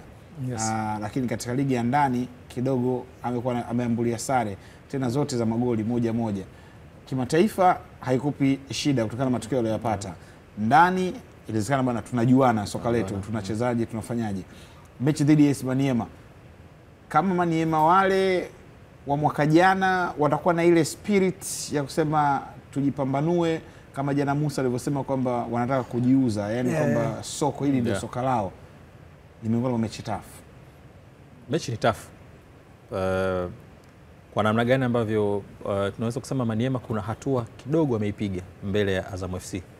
Nayo ni kuna kauzoefu fulani kapo kwenye michuano hii. Inawezekana walikuwa ni debutant msimu uliopita kwenye ligi ya mabingwa na kuonesha kitu gani ambacho wako nacho. Huenda hiyo ikawa ni matamanio mengine kwa benchi la ufundi na wachezaji kuona inawezekana kufanya vizuri na inawezekana wakaonekana na wakatoka. Kuna baadhi ya wachezaji wameondoka kwenda kwenye malisho mazuri zaidi kutoka pale ambapo wapo. Kwa hiyo inaonekana tena mmoja anarudi kucheza dhidi yao, Jefte. Kwa hiyo inawezekana ikawa ni njia pekee ya wengine kuona kwamba wanapaswa kufanya kwa ubora zaidi ili kuweza kutoka walipo, kwa sababu tunafahamu soka la Jamhuri ya Kidemokrasia ya Kongo kwa sasa ule ushindani mkubwa unakosekana, pengine kutokana na hali ya kiuchumi ilivyo. Tunazungumza zaidi ya misimu minne kwa sasa, hali ya uchumi kwa timu nyingi zimekuwa za kuyumba. Kwa hiyo wanatumia fursa ya michuano kama hii kutoka sehemu ambazo wapo na kwenda sehemu nyingine. Kwa Azam FC ukitazama kikosi chao unaona ni kikosi ambacho kimejitosheleza, japo si kwa kiasi kikubwa. Inawezekana wakawa na timu ambayo Ibenge akijaribu kama ni jinsi akichukua akikunguta, ni kwamba kila kitu anakunguta uwanjani, manake anao wachezaji 11 ambao wanaweza kwenda kuanza kwenye mechi, lakini bado akakosa wachezaji ambao wanaweza kuwa bora ama kwenda sambamba na wale ambao wameanza na wengine ambao wanatoka nje kutokea benchi kwenda kubadili mazingira ndani ya uwanja. Kwa hiyo tunajaribu kutazama ni mechi ambayo Azam kama timu ambayo inashiriki kwa mara ya kwanza kwenye kombe la shirikisho, namna gani ambavyo wanajaribu kwenda kuweka statement kwamba ni mara ya kwanza, lakini ni timu ambayo inapaswa kutazamwa zaidi kwa jicho la tatu. Maana yake itatakiwa kupata matokeo mazuri kwenye mechi hii, na matokeo bora ni kushinda. Matokeo bora zaidi ni kushinda. Matokeo bora ni kupata point kwenye mechi hii ambayo itawapa hatua ya kuanzia kwenda kwenye michezo mingine inayofuata. Ibenge amepata kikosi chake first 11. Ukisema kwamba hii ndio first 11 ya Ibenge kwa sasa katika michezo ambayo amekuwa akicheza, kuna sehemu ambazo naona kuna in and out, hususan goalkeeping. Kabisa. Ataenda Foba, ataenda Fofana. Lakini kuna sehemu ambayo nasema hapa sasa amejipata. Kuna maeneo ambayo unaona machaguo mara nyingi ya mchezaji ambaye anaanza ama wachezaji ambao anaanza imebakia kuwa ni hivyo, ikiwa ni pamoja na eneo la kushambulia. Jafet amekuwa ni mmoja kati ya wachezaji ambao yeye amejihakikishia kwamba naweza nikaanza dhidi ya wengine ambao naweza nikacheza nao kwenye ile eneo. Lakini eneo pia la ulinzi wakati ni kama tayari kuna kitu ambacho mwalimu pia amejaribu kukitengeneza kwa kiasi kikubwa, hapa kujawa na mabadiliko makubwa sana ambayo anakuwa akifanyika kwenye ile eneo la walinzi wakati. Eneo la kiungo ukabaji, Himidi Mao amepata nafasi kwenye hizi mechi almost 3 za mwisho hizi ambazo amecheza. Dhidi ya KMKM alicheza kwenye eneo la kiungo kwenye mechi zote mbili. Manake hapa anakuwa anacheza yeye over hawa kina Kanut, over wengine ambao wanacheza nao kwenye ile eneo. Jaka Bola ambaye Yes, Jaka hajawa na wakati mzuri sana kwenye msimu huu. Sio Akamiko yule ambaye alikuwa anasema kila mechi unaweza kumuona kwenye kiwanja. Na bado tujamuona Adolf ambaye alipata majeraha, naye pia hajaonekana kwenye ile eneo la kiungo. Lakini kwa Himidi Mao alichokifanya kwenye hizo mechi 3 almost ambazo amecheza, zile zikawa zinampa mwalimu pia maswali mengi zaidi kwamba nitahitaji zaidi uzoefu wake huyu, lakini labda kuna mechi ambayo nitahitaji kuwatumia hawa kina Kanuti na wengine ambao wanaweza akacheza kwenye ile eneo. Na inawezekana kwenye hilo ambalo analipitia Ibenge na Azam FC likawa linatokana pia na wakati mwingine pengine performance kwanza ambayo anaonyesha kwenye uwanja mazoezi, pengine pia wakati mwingine fitness level ambayo anahitaji kwa wachezaji kupatikana kiwanjani, kwamba anahitaji mchezaji ambaye anaweza akawa na fitness level ya namna hii. Lakini na hapo bado una Yahya Zaidi. Zaidi ambaye kwa mujibu wa Musa, ripoti ya Musa ni kwamba naye amefanya full training na wenzake kwenye eneo hilo. Nafikiri kama Yahya anarejea kwenye utimamu wa 100%, anaweza akawa na maswali mengi sana ya kumuuliza Ibenge, kwa sababu yeye kwanza uchezaji wake ni tofauti sana na wachezaji wengine ambao wanacheza kwenye eneo hilo la kiungo wa chini. Tofauti ya kwake yeye na Himidi Mao na Kanuti ni kubwa, kwa sababu kwenye kile ambacho anakifanya Yahya Zaidi ni mchezaji ambaye ubora wake wa kuanzisha mashambulizi mengi hata kutokea kwenye eneo la chini la kiwanja yuko mbali kuliko hao wengine. Lakini Yahya Zaidi pia ni mchezaji ambaye comfortability yake na mpira kwenye mguu wake iko juu sana pengine kuliko hawa wachezaji wengine. Inawezekana hata kimwanzisha mpira kwenye eneo lenye pressure, anaweza akachukua mpira akatani nao na akaondoka na kupeleka sehemu sahihi. Ukiwa na kiungo namna hii ni kitu kingine ambacho ni exceptional, kwamba huyu ni kiungo ambaye hata kama itakuwa kwenye pressure naweza nikampa mpira na akaupeleka sehemu sahihi. Kwa hiyo kumekuwa na hiyo hali ambayo ni in and out kwa baadhi ya wachezaji, na inawezekana pia mwalimu baada akawa anatafuta nani ambaye atakuwa the best ambao anaweza kaenda nao kwenye mechi nyingi ambazo atakuwa anacheza kwenye msimu huu. Sawa, ukiangazia pia tuangazie matokeo ya kikosi cha Maniema Union, michezo 4 ambayo wamepata matokeo. Wamepata matokeo gani? Maniema Union wenyewe walipambana na Royal Leopards ambao walikwenda nao sare ya bao 1-1, lakini pia walikwenda sare ya bao 1-1 pia dhidi ya Royal Leopards katika mchezo nyumbani na ugenini. Lakini pia walipambana na kikosi cha Pampe Musas ambao chenyewe walitoka sare bao 2-2, wakati mchezo wa kwanza Maniema alipata ushindi wa bao 2-1. Hizo ni michezo ya mwisho ya AS Maniema. Tutoke hapo kuangazia na tusikie kila laheri Azam Football Club katika mchezo huu ambao utachezwa siku ya Jumapili, wakiweza kucheza katika hatua ya kombe la shirikisho barani Afrika. Hijo kwa uchache Azam na Maniema.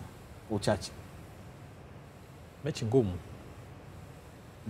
Mechi ni ngumu. Mechi ni ngumu. Fofana, Foba, Aishi. Fofana. Asante.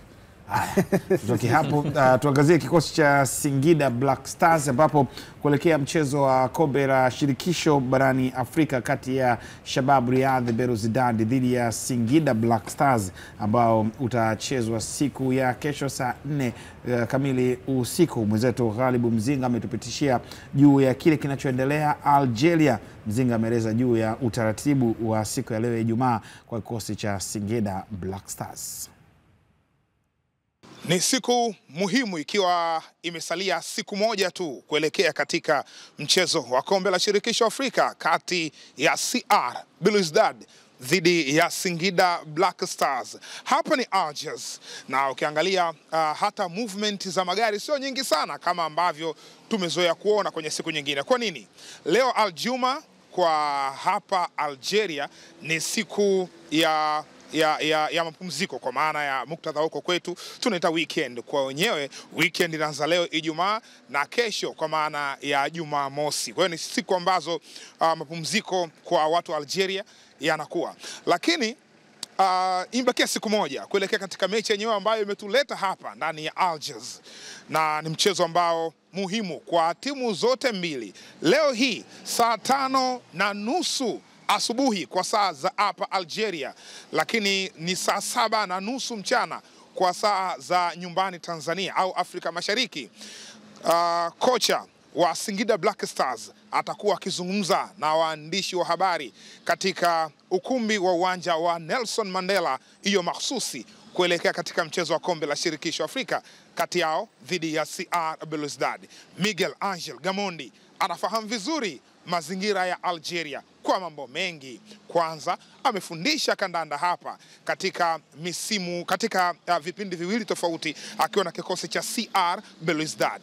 Lakini kama haitoshi, Miguel Gamondi amewahi kucheza dhidi ya CR Belouizdad, kwa maana akiwa na kikosi cha Young Africans misimu miwili nyuma walicheza ligi ya mabingwa Afrika. Upande wa pili wa shiringi, Gamondi anafahamu vizuri kandanda ya Afrika ya Kaskazini, kwa maana amefundisha mataifa mengi isipokuwa Misri peke yake katika yale mataifa matano ya huko Afrika ya Kaskazini.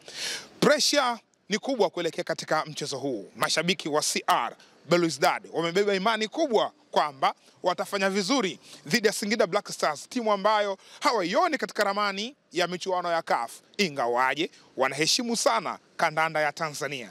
Kwa hiyo kuna heshima wanaiweka, lakini wana imani kubwa watakwenda kufanya vizuri katika mechi hii. Ukifanya tathmini kwa hapa Algiers, kwa namna ambavyo tumetembea katika maeneo mbalimbali, watu wa Algeria wamekuwa wakiombea kheri Singida Black Stars, na hao ni wale ambao ni mashabiki wa upinzani. Ifahamike kwamba Algeria ni miongoni mwa mataifa ambayo yana klabu nyingi kubwa ambazo zina mashabiki wake wa kutosha, licha kwamba MC Alger inaonekana kuwa na mashabiki wengi zaidi. Lakini bado ziko timu nyingine za hapa Algiers na nje ya Algiers ambazo wanatamani kuona Singida Black Stars wakifanya vizuri, ile kuombeana mabaya. Kwa hiyo na wao wanaiombea mabaya CR Belouizdad. Hapo unazungumzia mashabiki wa USM Alger, mashabiki wa Mouloudia kwa maana ya MC Alger, mashabiki wa Paradou, JS Kabylie, Entente Setif na klabu nyingine mbalimbali. So kama mashabiki wa Algeria wataenda kusupport Singida Black Stars, itakuwa ni faida kwa Black Stars kwa maana ya wale ambao sio wa upande wa CR Belouizdad. Ingawaje mchezo utakuwa mgumu kwa Singida Black Stars licha ya kuwa na idadi kubwa ya wachezaji wenye uzoefu na mazingira namna hiyo. Kwa nini? Moja ya sababu, Belouizdad wanapokuwa nyumbani wana nguvu kubwa ya mashabiki. Wana mashabiki wao ndani ya Algiers hii na wanaunga mkono, wanatoa support ya kutosha ili kikosi chao kiweze kufanya vizuri. Sasa kesho ndio inakwenda kufahamika katika uwanja wa Nelson Mandela uliopo hapa Algiers. Tutashuhudia kandanda safi ambao watatuonesha miamba hii yote miwili. Mimi ni Gharib Mzinga, nyuma ya kamera ni Conrad Kashasha, tukiripoti kutokea hapa Algiers, Algeria, Afrika ya Kaskazini. Shukrani sana Gharib Mzinga, Kilo Finance pamoja na Conrad Kashasha akiwa Algiers. Tuangazie kuhusiana na matokeo ya mechi 5 za mwisho za Singida Black Stars ambazo wamezipata. Matokeo yao, Singida mchezo wa mwisho alikwenda sare bao 1-1 dhidi ya Pamba Jiji ugenini katika uwanja wa CCM Kirumba, lakini alipata ushindi wa bao 3-1 dhidi ya Flambeau Descente, lakini alipata ushindi wa bao 1-0 dhidi ya Mashujaa, lakini pia alipata sare ya bao 1-1 hapo nadhani ya Flambeau Descente ya ugenini, lakini pia alipata ushindi wa bao 2-1 dhidi ya Royal Sports. KMC alipata ushindi wa bao 1-0 na Singida alipata dhidi ya Mashujaa bao 1-0. Tuangalie mechi 5 za CR Belouizdad chini ya Sead Ramovic, ama unaweza kumuita Saidi Ramadhani kama Rashid Hamisi anavyopenda kumuita, coach wa Shabab Riyadh Belouizdad. Matokeo ya mechi 5 za mwisho kwa upande wa Shabab Riyadh Belouizdad, matokeo yao yapoje? Tukuje kuangazia hapo baadaye. Matokeo ambayo waliyapata, walikwenda suluhu dhidi ya Usma, timu ambayo tunaifahamu sana hapa nyumbani Tanzania, USM Alger ama Usma, lakini bila kusahau pia walipata ushindi wa bao 2-0 dhidi ya AS Monster Ghanem, lakini walipata ushindi wa bao 1-0 dhidi ya ASO Crif, lakini walipata ushindi wa bao 2-0 dhidi ya Hafia, lakini walikwenda sare bao 1-1 dhidi ya Hafia. Hii ni katika ligi ya mabingwa barani Afrika. Sead Ramovic tunamjua, Belouizdad tumewaona msimu wa mwaka juzi walipangwa na Young Africans, yes. Walipata ushindi wa mabao 3-0, Yanga akaja kushinda mabao 4-0. Yes. Lakini msimu mwaka jana tumewaona jinsi ambavyo wakina Meziane, wakina Kanyisamayo ambao kaondoka sasa hivi, kundi lao walipigwa mabao 2-0 dhidi ya Orlando, na hizi ni michezo yao mitano ya mwisho ambayo wameweza kucheza. Walipoteza nyumbani, alifunga ni Mofokeng kama sosei mabao 2. Hii ni Mofokeng ambaye ameondoka Orlando. Yes, alikuwa nadhani ni Mofokeng. Kama sio Mofokeng au Mahau Nkota. Watu hao wawili ambaye mmoja alifunga mabao 2 yote. Mofokeng sasa ni alitoa sui pasi za mwisho na kadhalika. 2-1 bao la Belouizdad alifunga Kanyisamayo, alifunga ndugu yake, lakini kwa ni 2-1. Belouizdad tunawajua, Seramovic tunamjua. Ni mechi dume. Mechi nzuri sana. Matokeo ya mwisho yanakuonyesha namna gani ni kati ya timu ambazo zinajaribu kulinda vyema, wakiwa wameruhusu bao moja pekee kwenye michezo mitano, tena wakiwa ugenini. Kwa hiyo ni timu ambayo inakuonyesha uwezo mkubwa sana wa kuzuia, lakini pia kwa hivi karibuni mahusiano kidogo ya kocha na baadhi ya wachezaji yanaonekana kuyumba kwa kiasi. Meziane. Yes, Meziane. Singida Black Stars, ukitazama kikosi chao mseto ulivyo wa wachezaji ambao wamecheza michuano hii, unakuaminisha kwamba wanalo kundi la wachezaji ambao wanaweza kusaidia timu kupata matokeo chanya, kwa sababu wameishi kwenye mazingira ya namna hiyo. Kuanzia kwenye lango lao, Obasi Gamas ni kati ya makipa ambao wana uwezo mkubwa sana. Inawezekana si kwa kufika kwenye hatua hizi, lakini pia kujumuishwa kwake kwenye kikosi cha Super Eagles inakuonesha kocha amekuwa na imani kubwa na uwezo wake ambao yuko nao. Lakini pia unakwenda kuzungumza kina Ande Kofi, alitumika vyema akiwa Ivory Coast, lakini pia kwenye klabu ambayo alitoka, kina Morris Chuku, Anton Trabi, Chama Klatus Saucho, Mwaku na wachezaji, yani yes, kwa hiyo unataja wachezaji zaidi ya 80% ya wachezaji wa Singida ambao kwenye michuano ya ligi ya mabingwa ama kombe la shirikisho wameishi kwenye mazingira hayo. Kwa hiyo hii inaweza ikawa hatua moja zaidi kwa Singida kuanzia hapo, experience ambayo wako nayo, lakini kubwa zaidi benchi la ufundi, kuwa na kocha ambaye ana uwezo mkubwa wa kukabili wapinzani kutokana na hali ambao wako nayo. Miguel Gamondi, uzoefu wake kwenye soka la Algeria, ameshaifundisha kipindi cha nyuma hiyo timu, inawezekana kuna baadhi ya tamaduni anazifahamu kwa kiasi kikubwa. Amefundisha mpira kwenye top level kabisa ya soka la Tanzania, namna gani kahudumu kwenye michuano ya kimataifa akiwa na Yanga. Kwa hiyo inaweza kuwa ni step nyingine kwa Singida, kwamba hata kwenye benchi la ufundi hakuna mtu ambaye anakwenda kujifunza kwenye michuano hiyo. Kwa hiyo kwa upande wangu naona mchezo utakuwa mzuri sana. Belouizdad, inawezekana Ramovic hakuwa na nyakati bora sana, nikimaanisha hakuwa na nafasi kubwa sana ya kushiriki kwenye michuano hii, ndo kaenda kuipata. Maana yake ni kwamba tayari amekwisha establish kitu gani ambacho yuko nacho, na wachezaji wanamuelewa kitu gani ambacho kocha anahitaji kwa muda ambao kaishi pale.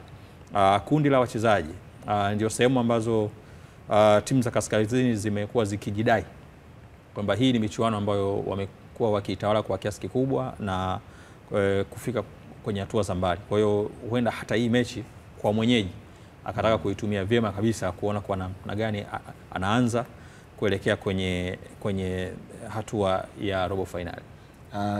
Wakati picha za cuts za Singida wakiwa wapo mazoezini hapa, unajua nadhani watu wengi katika safu ya ushambuliaji ya Singida, tukiwa tunamwangazia Mwaku Malanga, tunamwangalia Elvis Balangalo pia, yes.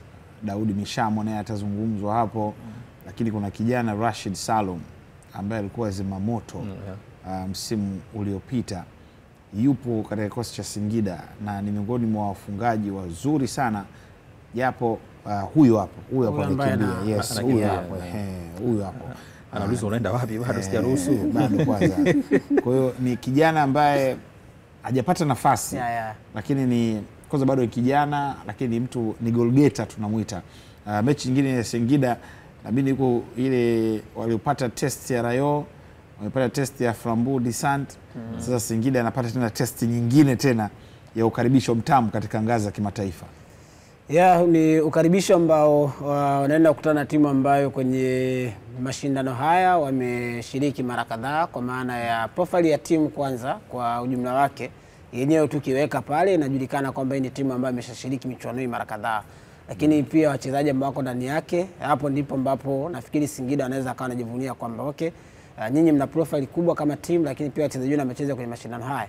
Lakini sisi pia tukiangalia kikosi chetu, sio kwamba wachezaji wanaenda kwenye mashindano haya wakiwa ni wageni kabisa kwenye michuano ya Afrika kwa maana ya kombe la shirikisho. Tena wengine wamecheza kwenye mafanikio makubwa zaidi kuliko ambayo CR Belouizdad wameyafikia kama klabu. Lakini kwa kile ambacho kinaonekana kwenye mechi ambayo Singida anaenda kucheza, nafikiri Singida anaweza akakutana na changamoto kutoka kwa CR Belouizdad kutokana na kile ambacho Belouizdad huwa anakifanya kwenye uwanja wa nyumbani, lakini style pia ya kucheza CR Belouizdad.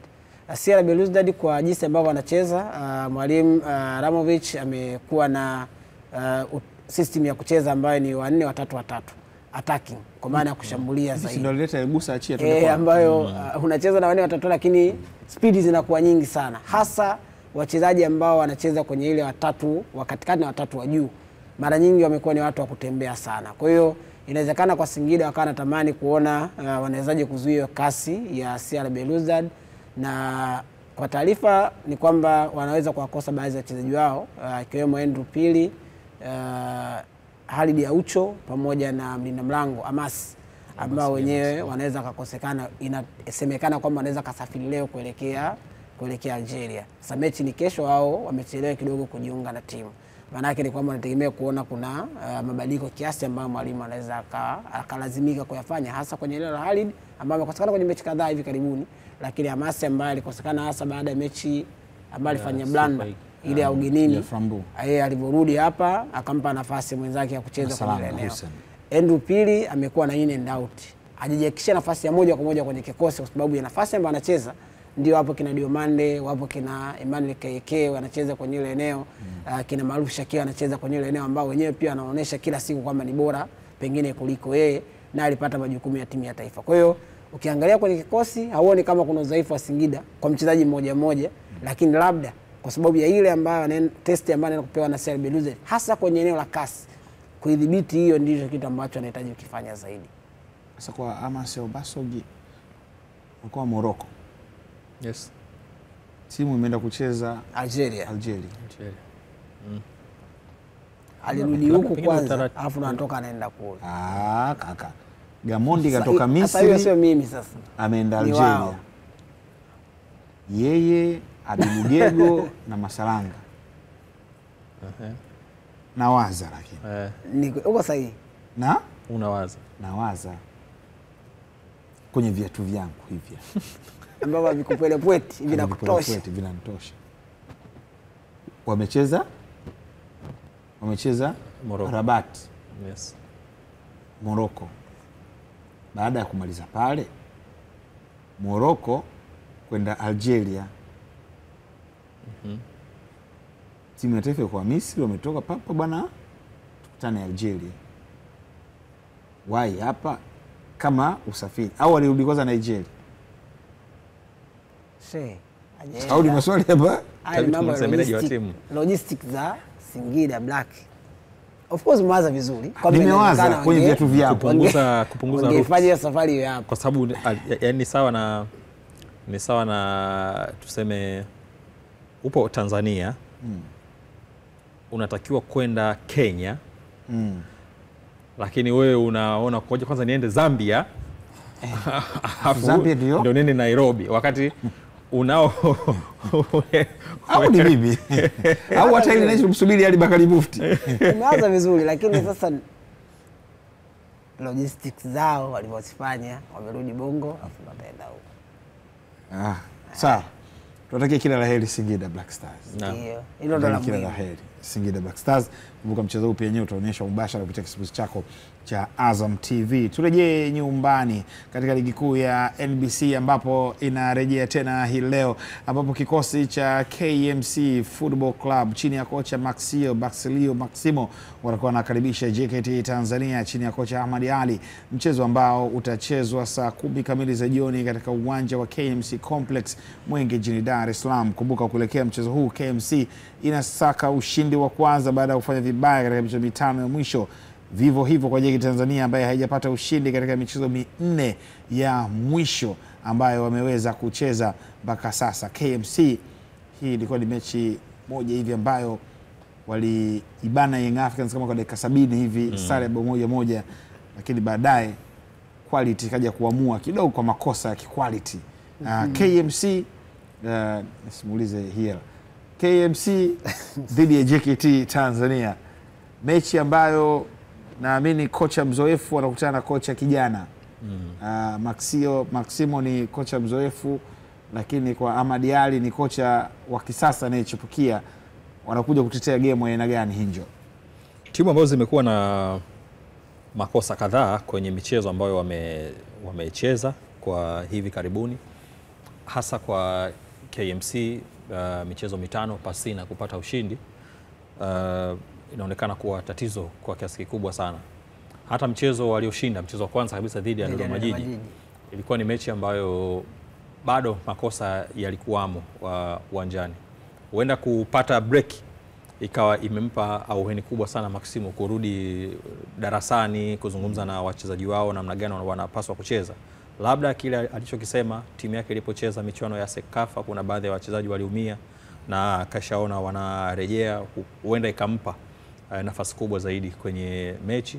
Lakini kwa JKT, uzoefu wa wachezaji ambao wapo, namna ambavyo wanacheza na benchi la ufundi, namna ambavyo Ahmad Ali anawatumia, inaweza kuwa chachu kwa wao pia kutafuta matokeo bora kwenye mechi hii baada ya kukosa kwenye michezo 4. Kwa ni timu mbili zenye uhitaji wa pointi 3.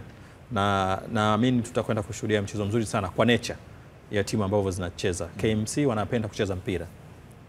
JKT wanapenda kucheza mpira kwa sababu ya msingi wa Ahmad Ali ambaye pia alitokea KMC na akapita kwenye timu kadhaa na kudondokea JKT hivi sasa. Kwa hiyo unaona ni timu ambazo inapenda kucheza mpira, kupishana na kutengeneza nafasi. Kwa hiyo kama makosa binafsi yatapungua kwa KMC, anaweza akapata matokeo bora kama ilivyo kwa JKT. Sawa, mechi nyingine tena leo hii itashuhudia kikosi cha Namungo Football Club ambao wao watawakaribisha Tanzania Prisons, ambapo kikosi cha Namungo jana kilifanya mazoezi yake ya mwisho kujiandaa na mchezo wa leo, ambapo meneja wa kikosi hicho Idrisa Bandari amezungumzia kuhusiana na mchezo wa leo wanakwenda kucheza. Tumekuwa na mazoezi mazuri ya mwisho hapa kwenye uwanja wa Majaliwa ambao kesho tutacheza mechi yetu dhidi ya Dodoma Jiji. Vijana wana ari ya kutosha kuelekea kwenye mchezo wa kesho. Unafahamu ni mchezo mgumu pia. Tunapocheza na Dodoma mechi inakuwa tough sana. Kwa hiyo yote kwa yote tumejiandaa vizuri, walimu wamefanya kazi yao nzuri. Tunaamini kwa morali iliyopo vijana watakwenda kutimiza wajibu wao kesho. Niwaombe wana Ruangwa, wana Namungo waje kutupa support. Imani yetu ni mchezo ambao utatupa alama 3. Tumeshinda mchezo mmoja pekee yake mpaka sasa hivi kwenye michezo ambayo tumecheza. Kwa hiyo mingi tumepata sare ukiondoa michezo ambayo tumepoteza miwili. Kwa hiyo tunataka kuchukulia kwa umuhimu sana mchezo wa kesho, na ni mchezo wa mwisho kwa mwaka huu hapa Ruangwa, kwa sababu baada ya hapo tutaondoka kuelekea Mbeya kabla ya yale mapumziko kwa ajili ya AFCON. Kwa hiyo tunataka tuondoke Ruangwa tukiwaaga vizuri mashabiki wetu kwa kupata alama 3 inshallah. Kosa Dodoma Jiji ambacho wamefanya mazoezi ya mwisho hapo jana katika uwanja wa Majaliwa kwa ajili ya kujiandaa na mchezo wao dhidi ya Namungo Football Club, mchezo ambao utachezwa leo saa 1 kamili za usiku. Afisa habari wa kikosi cha Dodoma Jiji Football Club ni Moses Mpunga amezungumzia matayarisho ya kikosi cha Dodoma Jiji.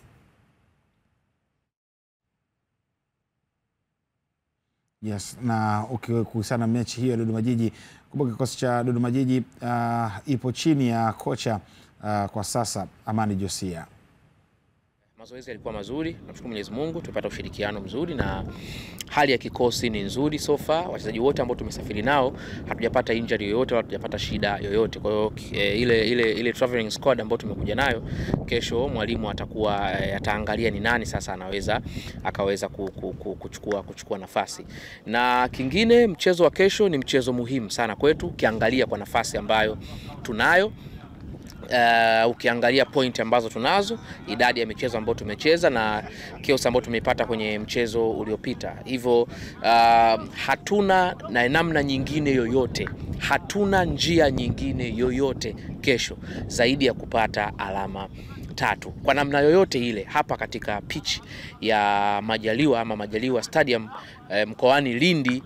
Mimi niwaombe radhi wa Mwera wenzangu, kwa sababu mimi huku ndio nyumbani, nimerudi nyumbani, mimi ni Mwera typical kabisa. Kwa hiyo niwaombe radhi wa Mwera wenzangu, Mwera mwenzao nimewaletea kilio. Yes, ni Moses Mpunga, afisa habari kocha Dodoma Jiji, akiweza kuzungumzia kuhusiana na matayarisho yao kuelekea mchezo wa leo. Kumbuka mechi leo ni 2, KMC saa 10 dhidi ya JKT Tanzania, lakini saa 1 ni kati ya Namungo Football Club the Southern Killers watakapokaribisha Dodoma Jiji. Kwa wakati huu hapa ndivyo tunavyohitimisha soka letu ambao tumeanza tangia pale 3 kamili za asubuhi, lakini kwa sasa tunatoka katika soka letu tunaelekea katika zilizobamba viwanjani siku ya leo.